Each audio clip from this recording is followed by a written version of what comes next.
Here we go, chapter 2. We didn't do that much that we'd have to recap yet. But chapter 1, we just introduced the whole idea that we have the two souls. The thread that we're following is the foundation thread of Tanya. This thing is very near to you. And now we're going to start doing the breakdown of ourselves. Our self, as two separate words, selves. We're saying that developing the relationship with God, having love and fear of God, or all these different sort of things are things that are accessible and near to us. Or that Judaism is something that's near and accessible to us. And it's not just that. According to the Alter Rebbe, this level of Beinoni that we sort of introduced last time of a person who never sins is also near and accessible to us. And when you hear that, that might sound nice as like a idealistic standard. We all don't want to talk about idealistic standards. We're like, why isn't 55-45 good enough? Why do I have to be this person who never sins if I'm not Moshe? If I'm just Zusha or whoever I am, I'm not supposed to be Moshe. You told me very specifically, don't be the tzaddik and the holy person. So what does it matter if I'm 55-45? Who cares? What do you want from me if I've been created to be this kind of person? What do you expect when I'm not going to be the tzaddik? I wasn't created to be that tzaddik. And why are you setting such a high standard for me? Why do you think this is something I can actually reach?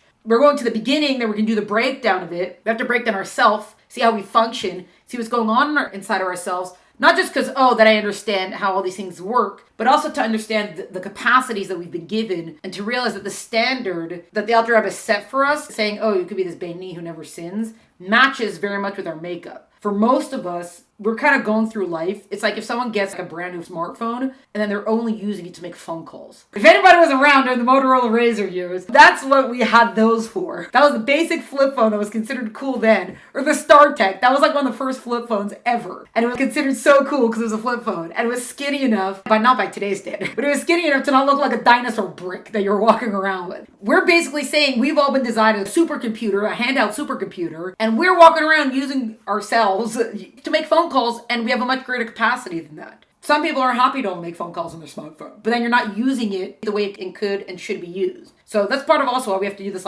digging to see what we're made out of. Anyways, chapter 2 through 8 is going to be the breakdown chapter. So we're going to do one soul, then the other soul, and then we're going to see chapter 9 is going to be the application of all this stuff that we're learning. But chapter 2 is starting. We're going to learn about one of the souls. We're learning about the Nefesh Elokis. So we're going to learn about the godly soul. What does it mean when you tell me I have a godly soul? Especially because aren't all souls godly? Where does the other soul come from if it's not a godly? It's just a direct translation of what the phraseology is. All souls are holy. But the second soul, or / third soul, that we speak about in the Jewish person, the Nefesh Elokis, it's v'nefesh hashenis b'Yisrael hi chelak elokah mimam mamash. Nefesh hashenis b'Yisrael chelak elokah mimal. That's a verse. It's from Eve. It's a verse. And the Alter Rebbe took it and he added the word mamash. Literally. So the second soul of the Jewish people is a piece, it's a part of God above. It's not just that we have a part of God. It's a literal, actual piece of God that has been put inside of us. All other creation, when you look at the account of creation, God said and came into being. God said, let there be light, and there was light. Let the earth sprout forth, all the vegetation, and all these things came out. Man is the only one that God actually formed the body and then put a soul into him. We're distinct from creation in that regard. What is the soul that was put into us? Also, when you see in the account, the language that he used, that God blew the soul into man. Like blowing up a balloon. What does that have to do with anything? Because when you're blowing up a balloon, it's coming from your kishkas. It's coming from deep inside of you. So the Alter Rebbe is saying, when you look at this account, this soul that God has given us is coming from deep within himself. It's coming from God's essence. It's coming from the innermost part of God that he gave us this piece of himself. This is very important because this is actually the setup for a lot of things that are going to come later, especially in regard to what the soul's capacities are, especially in regard to this expectation that we have. Anytime we're like, go beyond the limitations. Great slogans and great magnets, but what does that mean? All of that is rooted in our capacity and the fact that we have this piece, a literal piece of God inside of us. This is going to be the spark plug. This is what allows us, the pilot light, that allows us to actually reach certain kind of potentials. This is implanted in us from the beginning, this second soul that we're given. Now, the way that it describes it also is that it describes the Jewish people as Hashem's son, like Hashem's firstborn. B'ni b'chor Yisrael, you have Bar Matam Hashem Lokechem, we're considered like God's child. The parallel that the chapter brings down now is to say the child originates in the thought of the father. And from there you have the original thought, and then it goes, the child gestates for 9 months in the mother, and then the child is born, and you have a separate entity. But the entire child, down to the fingernail and the toenail, all started from that initial point. The setup that it's trying to show is the connectivity that still exists. Just because you now have a child that's walking around as an independent entity, it's still connected to the original source where it came from. Specifically, the parallel is the thought of the Father, the God's thought. So it's saying that we come from God's essence. This Nefesh Hashenis, this godly soul, is coming from God's deepest essence, from the Chachma, the original thought in the Father. So that means that even as we exist as these independent entities, we're still connected to our Father. All that we have is still part of the original, it's connected to the original source. Just because your toenail is lower down on your foot, it still gets fed by the brain. It's all connected in the circle of life. If you think about it, this is actually the starting point also for Avos Yisrael that we're not going to get till chapter 32. What happens is that when a soul comes into the body, God's sending out a soul up in the treasure troves, up on high, and he's going to send out the soul and he's going to put it down into the body. As the soul is going down, some souls have a little bit more of a journey than others. Some souls get to take a shortcut and some souls don't, is the idea of it. We see that people are in different levels. Some people seem holier people, and we have some people that don't seem to be as holy people, right? They seem to be more lowly kind of people. So how can that be if you're telling us, well, you all have a piece of God within you, and every Jew has the same, you can't have more of a piece of God. You can't have more of God in you. It doesn't work like that. You either have a piece of God or you don't. My piece of God is more God. Rabbi Yeshua Gordon describes it. You can't be more child than another child. One child misbehaves, and one child is a good child. You're not like, which one is more child right now? They're both children. Maybe you might get more nachas from one in a certain moment, but they're all children. The souls are coming from the essence of God, and they're coming down, and it's an actual piece of God that's coming down inside of us. This stems from God's wisdom, and God and his wisdom are one. It's also like you. You can't say like, are you or are you your intellect? Like, what is that supposed to mean? My intellect is part of who I am. You could say, are you or are you your long hair? Well, you could cut my hair and I'm still me. Not my hair. My hair is an external feature of me. But my thoughts and feelings or all that kind of stuff, that's part of me, part of the real me. So when we say that the Jewish people stem from the thought, the original thought of the Father, that's where our soul is stemming from. All of us is still connected and united with that thought. The Rambam describes it that God is the knower, the knowledge, and the faculty to know. And all the other rabbis are like, how can you limit God in such regard? And then it's like, no, this isn't something that anybody can understand. Because as a person, there's your mind, which does the knowing, and then there's the knowledge that you know. And Rambam's like, no, God is all of these things together. Even though we have no idea what that means, we can't really fathom that because we have separate faculties. The other rabbis are still like, don't limit God in this regard. It says, Kilo machshvasai machshvasechem. My thoughts are not your thoughts. Imagine a little kid going up to a physicist and they're like, imagine like a 5-year-old going to Einstein. Like, excuse me, Einstein, can you explain the theory of relativity to me, please? Everyone's like, oh, he's so adorable. But no one's like, oh, how come he doesn't get it? Why isn't Einstein explaining the theory of relativity to the 5-year-old? No one says that. Now, eventually this kid might end up being some genius scientist. He might even surpass Einstein. We won't be like, oh, you're such an Einstein. We'll be like, wow, you're such a, I don't know, Greenstein or whatever the kid's name is. But we understand that the kid doesn't get it. But when it comes to us, we don't see ourselves in that regard. We all think we're so smart, we're so capable, and when God does something in the world, we're like, I don't get it. How come I don't get it? Why don't I understand this? Well, kilo machshvasai machshvasechem, because my thoughts are not your thoughts. You're not going to get it because you're like a 5-year-old going over to Einstein, like, God, I don't get it. Frustrating when we don't understand things. That's part of where so much anger comes from, is the frustration of not understanding. If you would just give us a clue or something, we'd be able to deal with life a little bit better. But this is part of the whole thing, that God's thought is, it's such a vastly, so far removed from us. This is where the soul is stemming from. Well, actually, I'll just add one more thing. A lot of times when people write letters into the Rebbe, we only have responses. We don't necessarily always have the question that came in. But a lot of times you could understand that a lot of it was either anger, frustration about the way certain things were going in their lives. I don't understand why God would do this sort of thing. And the Rebbe would always reply, like, are you really trying to believe in a God that you can fully comprehend? What kind of God is that if you could fully understand him?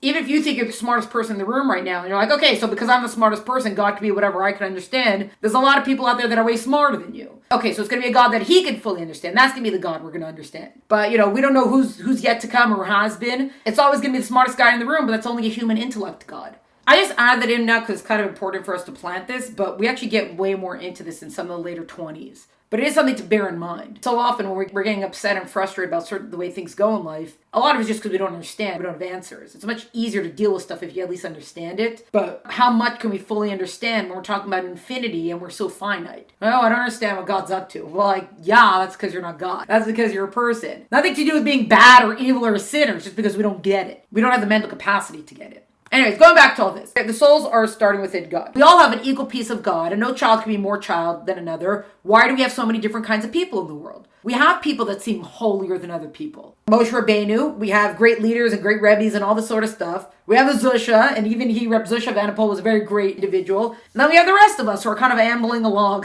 Us squishy, fuzzy beings are kind of ambling along, trying to do the best we can. Our souls are all starting at the same place. How come we're different? How can we be different? Everybody has met the person who's like so spiritual. They're just so inspired by everything. Everything they see, isn't the godliness and the light and the flame or whatever. And you're like, I don't even know what you're talking about, lady. Can you come down to earth, please? It feels sometimes easier for them to get inspired by things. Easier for them to almost access that. Why? Why is it easier for some people to tap into it if, again, our soul is all coming from the same place? Nobody can be more child than a child, so why is it so different? And we do have different rankings of soul. It is admitted. In last chapter, God said there's only going to be a certain amount of tzaddikim, so we're going to spread them out in the world. So we know there's different ranks of souls. But how can that be if we all have the same piece of God within us? What happens is, as it comes down, the soul comes down to the world, there's a lot of spiritual dimensions. Tanya especially, and focus on 4 main spiritual worlds. What happens is, because you can't go straight from God to a physical world. God could do anything. But it doesn't work like that. You have to have gradations. You have to have a process to creation. And what that process of creation is, we have to say, everything in the godness, there's no such thing as creation. What do you mean? How can anything exist outside of the godness? It's like going into the middle of a bonfire and be like, I struck a match, where's my flame? There is no flame anymore, we are in the bonfire. Or like, imagine if you could trace a sun ray back into the sun. You're like, where did the sun ray go? There's no sun rays. It's all sun ray now. In the sun, there's no such thing as a sun ray. We need a process of creation. And that process of creation is not just,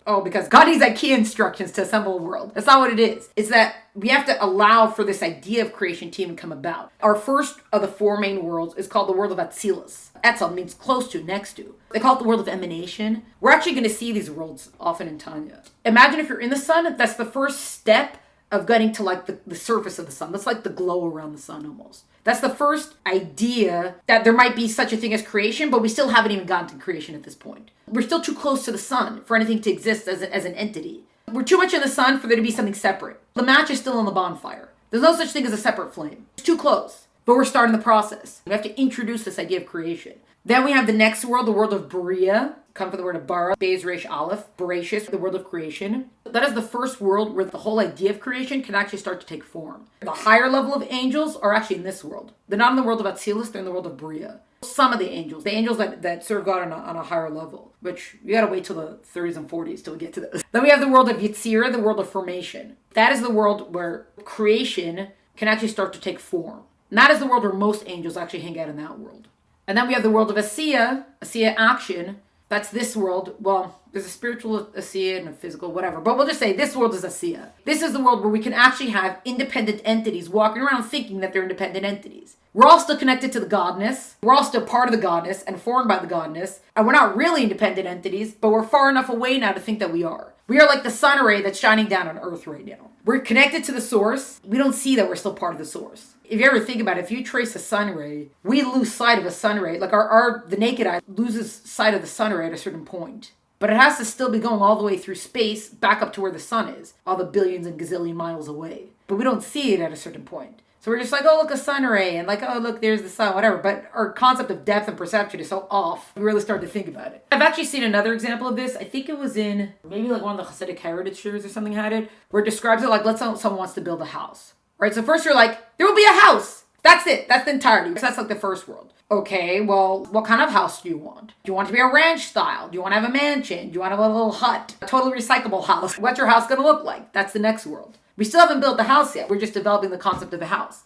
The next world is you've chosen what house you want. Now let's draw up a blueprint for the house. That would be like the world of Yitzhak. We're going to make a blueprint. And then Asiya is now we can actually build a house. There's stages and that kind of stuff. So the same thing happened with creation. Realistically, what's the difference between all these worlds?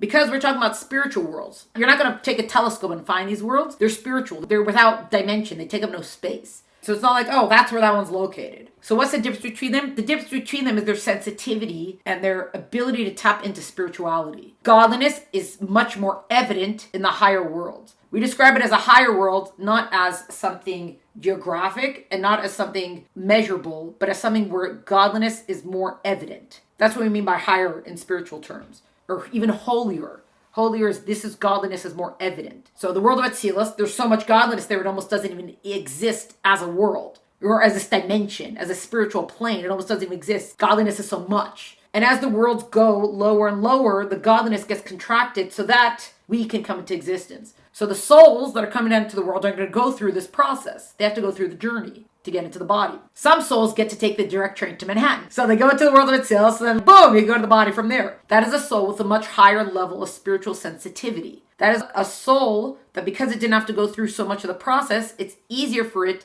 to tap into spirituality. In this world, that's a quote-unquote a holier person. A person for whom it is easier to tap into spirituality. A person that it's more accessible for them to tap into spirituality. So for example, when we talk about a Moshe Rabbeinu, to us at least, obviously he's not on the same level as the rest of us. And there's many levels, ad infinitum. There's many different levels of soul. It all depends on what kind of process, how much layering occurred on its journey into the body. So for someone that spirituality is hard for them, it's not because they have less of a piece of God. It's not because, this piece of God that you've given is broken or damaged or anything like that. That's not what it is. It's this soul probably must have gone through more of a journey to get into the body, and that's why it's harder to tap into spirituality. Then you have other souls. They took 2 stops before they came in. They went to the world of Bria, then they took the elevator straight down. They go to the world of Yetzirah, they take the elevator straight down. So when we see that there are some different kinds of people in the world, it's not because the piece of God is different. It's because the journey of the soul into the body is different. So in the physical world,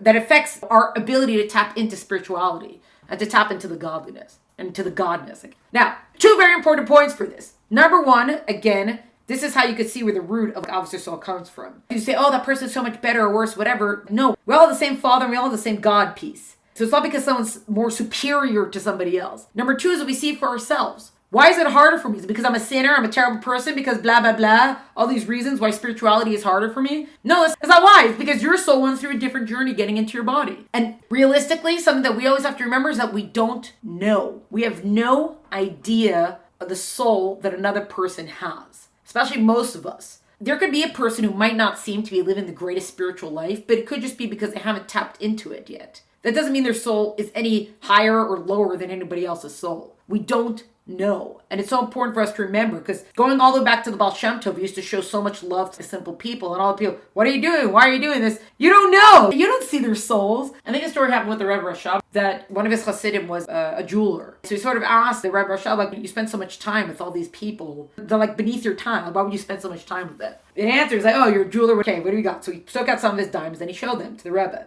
And the Rebbe picked up a diamond and is like, wow, this is a beautiful diamond. Look at how big it is. It's so shiny, so sparkly. Look at this diamond. The jeweler is like, okay. The Chvod Harav. With all due respect to the Rebbe, this seems to be such a beautiful jewel, but it's only because you don't know how to look. This diamond, which seems a smaller diamond, this is actually the cleaner cut and, all that kind of stuff. So Rebbe Shah was looking at him like, exactly. You don't know how to see. So you're telling me, this person's not worth my time. This person's not worth my time. You don't see. This is my expertise, being a soul reader. But whether or not we know or not, I wonder if my soul came from Bria. It doesn't matter. The soul is the piece of God. So if we're having struggles with certain things, it's not because, I have less of a piece of God or quote unquote less of a child or anything like that. No, maybe there was just a little bit more layering that occurred, and I just got to fight through that layering. It's there. It's the same piece of God is there, and it's there for me to tap into. It talks about how the Jewish people, all the example that we gave, the child still came from the initial thought of the father and all that sort of stuff. There's also, it gives the example of how the Jewish people themselves are kind of like a body. The leaders of the generation are like the head. Different people are kind of like, you could be an arm soul, you could be like a finger soul, or whatever it is, the body of the Jewish people. But even the lowest toenail is still connected to the brain. As long as it's connected to the body, it gets fed and is sustained by the body.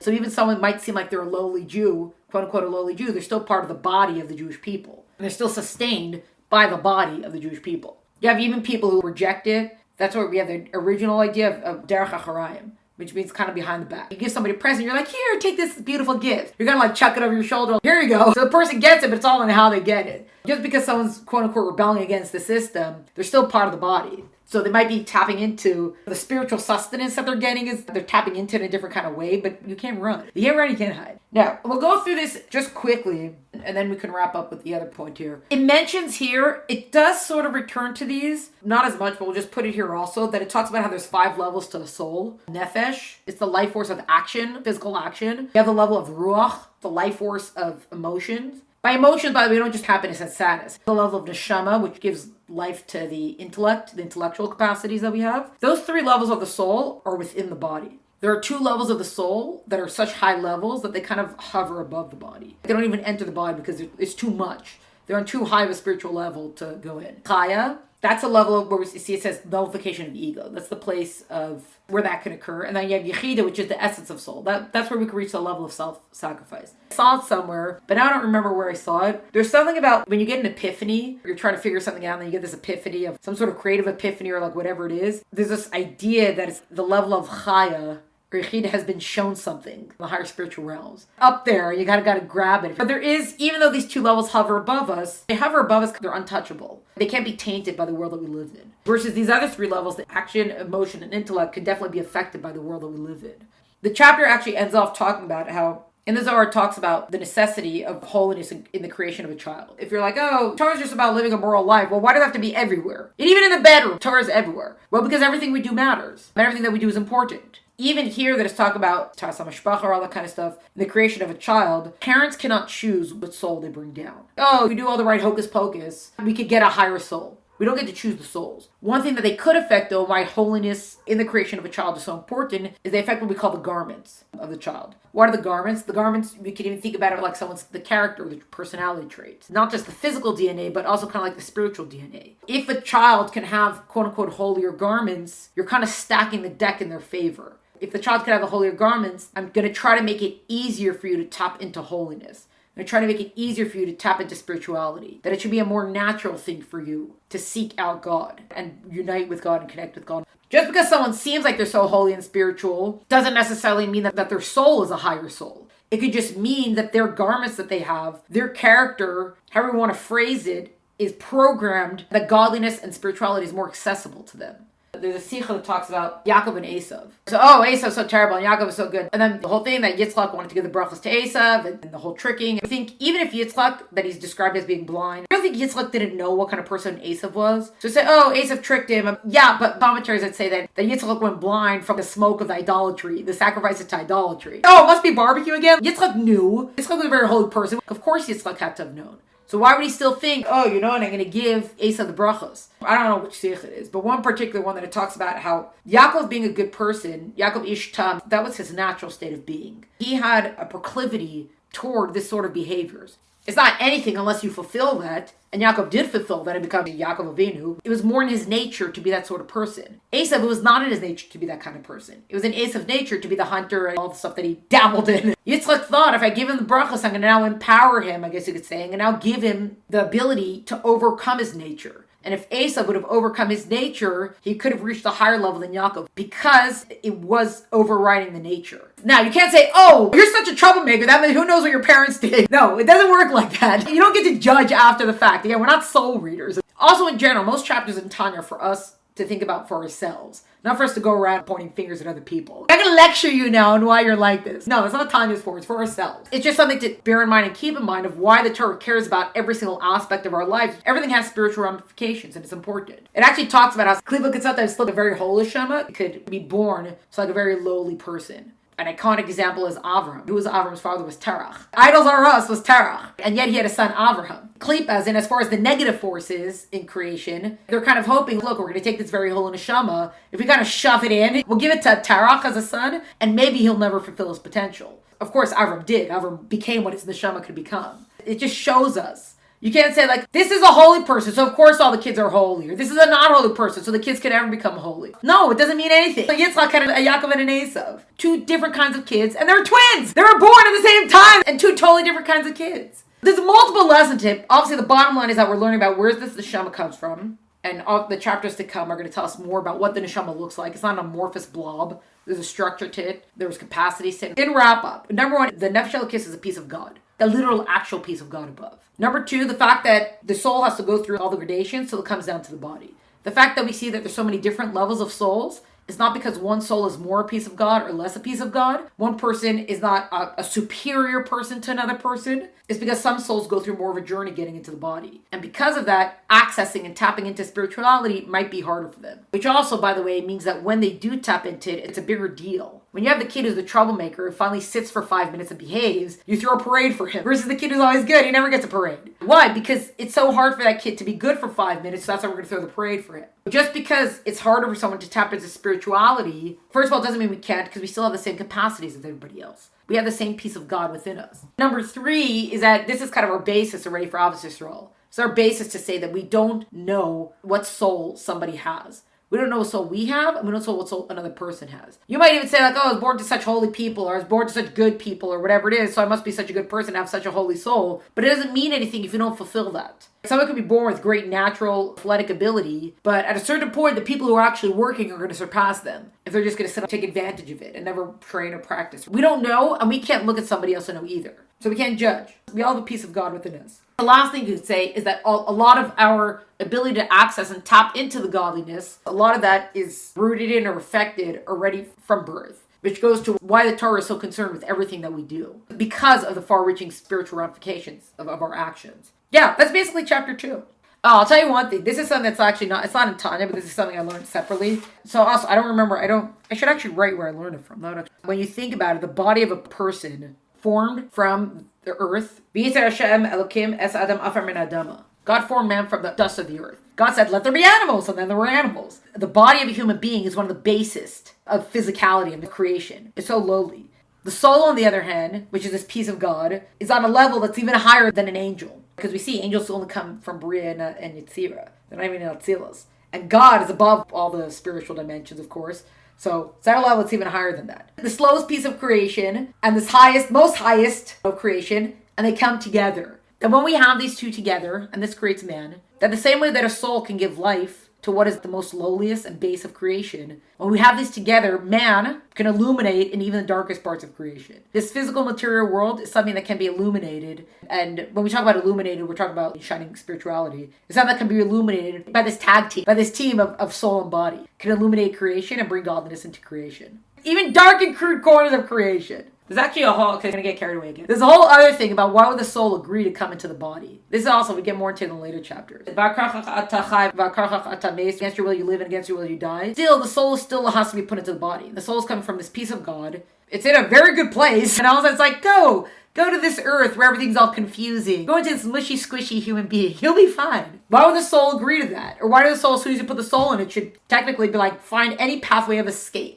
But we see eventually that against your will, you die. What happened to the soul? Against your will, you live, we get it. But eventually the soul comes to a place of against your will, you die. What happened? Because the soul realizes that being in a body, in a human body, it realizes what can be achieved in this world. A soul needs a body to do a mitzvah. And what is a mitzvah? What God wants. So the soul can only do that, what God wants, when it's in a body in the physical world. That cannot happen in the higher worlds. That happens in the lower worlds. Eventually, the soul comes to realize that even though I don't want to be in this mushy, squishy, fuzzy body, or maybe this hard, muscular human body, but in this physical body, that is where I can affect creation. I can realize the purpose of creation. And I can actually tap into God on this level, being in a body in the physical world. Anyway, so that's chapter 2.